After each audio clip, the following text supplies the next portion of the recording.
Říkám jodlování 3, 4. No jasně. Počkat. Jedem. To je těmické jodlování. Kdo to byl?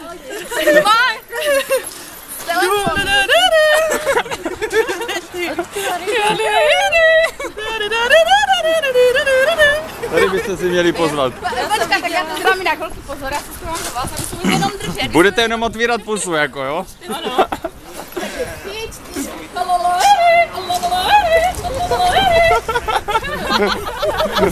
A co maďarský král na to říká? Üdvözlet népem! A tady někdo překládáte z maďarštiny?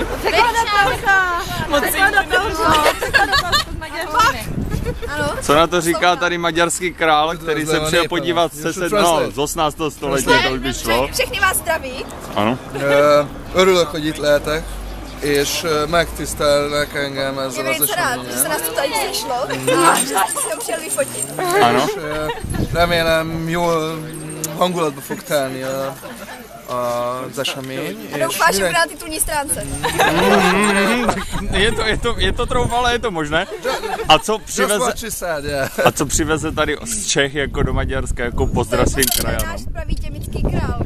On je tady původem starotěmičák a to je naše jako původní řeč. Jste špatně pochopil. Aha. Takže v tom případě teď jsem úplně mimo. A Bavoráci ti se to učili od vás, to jodlování, ne? Samozřejmě.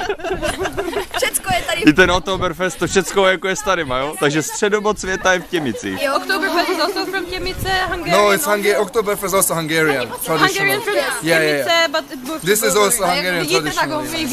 Ano, vy jste prostě multifunkční dědina. ano. Ano. Přesně tak. Tak a utržené sluchátko Machy. Ševestová, tam. Tak něco bychom tady měli vykouzlit teď. Szerintem így. Kouzlit.